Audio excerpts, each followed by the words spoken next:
एक बड़ी खबर आ रही है बंगाल चुनाव से जुड़ी। बंगाल चुनाव पर न्यूज 18 से एक्सक्लूसिव बातचीत में बंगाल बीजेपी के अध्यक्ष दिलीप घोष ने चुनाव में जीत मिलने पर सीएम पद की दावेदारी से इनकार नहीं किया है। उन्होंने खुद को पार्टी का कैप्टन बताया और कहा कि उनकी अगुवाई में बंगाल में बीजेपी ने 18 लोकसभा सीट जीती। ऐसे में सीएम पद पर उनका दावा स्वाभाविक है।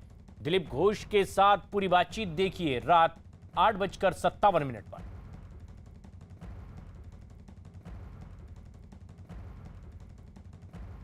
पार्टी अगर कोई चेहरा देगी तो आपको मंजूर होगा? नहीं, बिल्कुल पार्टी जो घोषणा करेगी वो तो सब पर है। मिथुन दा मानना ही है। मिथुन दा आपको मंजूर होंगे? कोई भी आ जाए, हमको क्या है। हम तो जो घोषणा हो गया नेता का, उसको सिंहासन पर बैठाने का काम हमारा। हम तो फौजी हैं, सिपाही हैं हम। नहीं तो दिलीप घोष को मंजूर होगा कि मिथुन चक्रवर्ती मुख्यमंत्री बन जाए?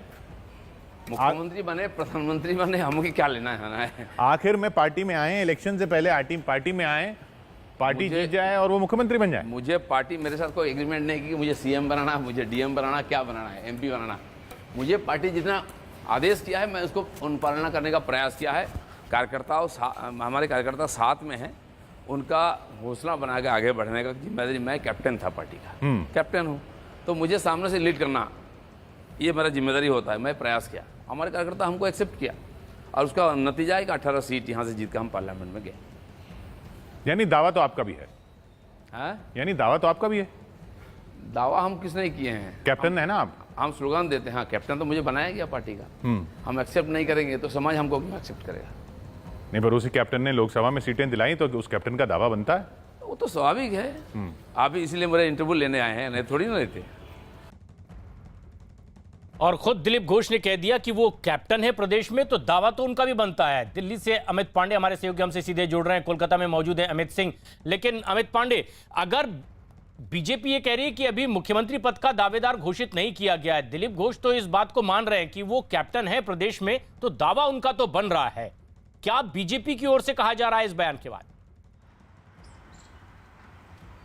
देखिए, बीजेपी की ओर से ये बात साफ कर दी गई कि मुख्यमंत्री पद के नाम का ऐलान किसी भी तरीके से अभी फिलहाल नहीं होगा और वो बिना मुख्यमंत्री के चेहरे के इस चुनाव में उतर रही है। और संगठन की ताकत और पीएम मोदी के चेहरे पर ये चुनाव लड़ रही हैं। और अलग अलग रैली में अब तक जो चुनावी कार्यक्रम हुए हैं बीजेपी में, हमें ये साफ तौर पर ये रणनीति झलकती हुई बीजेपी की दिखाई पड़ रही है। और जहाँ तक दिलीप घोष के बयान का सवाल है, दिलीप घोष ही ऐसे नेता है पिछले 1 साल से, या हम कहें दो साल से हम कह सकते कि मुखर रहे हैं एक मुखिया की तरफ। प्रदेश की आवाज़ को बीजेपी में, प्रदेश में बीजेपी की आवाज़ को उन्होंने लीड किया। ममता सरकार के खिलाफ जितने भी अटैक रहे हैं वे दिलीप घोष उसको उठाते रहे हैं। जितने महत्वपूर्ण कार्यक्रम होते रहे, दिलीप घोष उसको कैरी आउट करते रहे। यही बात तो वो भी कह रहे हैं कि मैंने प्रदेश में जिम्मेदारी संभाली थी, अगुवाई की थी पूरी पार्टी की, इसलिए अगर नामों पर चर्चा होगी तो उनका दावा स्वाभाविक है। अमित सिंह भी हमारे सहयोगी कोलकाता में मौजूद हैं। अमित, ये तो दिलीप घोष का दावा है कि उनकी दावेदारी स्वाभाविक तौर पर बनती है, जनता कैसे देखती है? क्या वाकई जनता ममता बनर्जी के अगेंस्ट दिलीप घोष को एक सीएम चेहरे के तौर पर देखती जा रही है?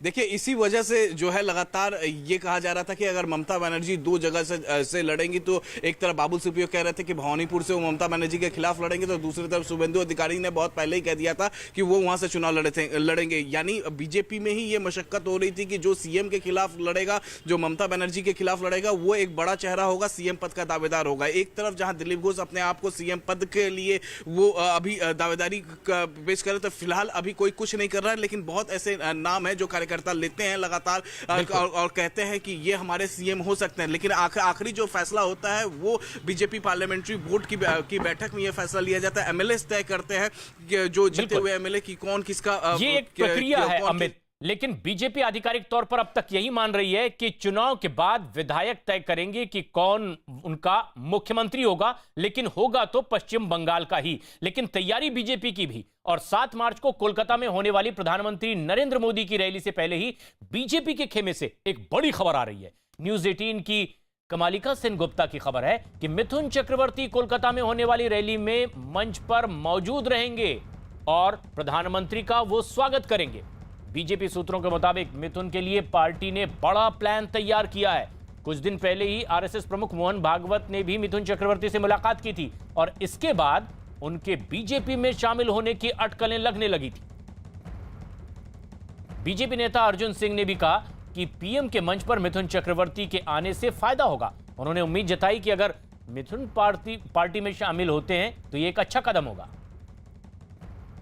अगर मिथुन चक्रवर्ती दादा आए तो अच्छा ही होगा, बंगाल के लिए भी अच्छा होगा, हमारे पार्टी के लिए भी अच्छा होगा, और प्रधानमंत्री के मंच पर आते हैं तो बंगाल की जनता और खुशी होगी।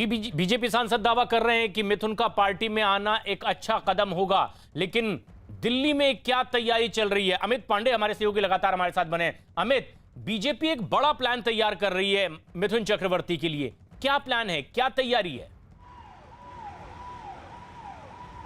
देखिए, मिथुन चक्रवर्ती अभिनेता रहे हैं और बंगाल की जनता से उनका जुड़ाव जग जाहिर है और तमाम जो समय आए हैं बंगाल की इश्यूज पर वो बोलते रहे हैं। और ऐसे में जब इस बात की पूरी संभावना है कि पीएम की रैली में वो मंच साझा करेंगे तो बीजेपी आने वाले दिनों में चुनाव प्रचार अभियान जो है उसमें मिथुन चक्रवर्ती को इस्तेमाल करेगी। इससे पहले टॉलीवुड के और भी जो अदाकार हैं, एक्टर एक्ट्रेस हैं, वो बीजेपी में शामिल हुए हैं और लेकिन मिथुन चक्रवर्ती सबसे बड़ा चेहरा। तो जाहिर सी बात है, एक बार आधिकारिक रूप से वो इस बीजेपी में पार्टी में आएंगे तो पार्टी व्यापक स्तर पर, एक विस्तृत स्तर पर उनका इस्तेमाल करेगी और पश्चिम बंगाल की जनता से उनका जुड़ाव जाहिर करेगी, उसको कैंपेन के रूप में आगे ले जाएगी। ये मौका भी बेहद अहम होगा 7 मार्च का, जब प्रधानमंत्री नरेंद्र मोदी की एक बड़ी रैली पश्चिम बंगाल में होने जा रही है। लेकिन टीएमसी लगातार अपनी तैयारी पुख्ता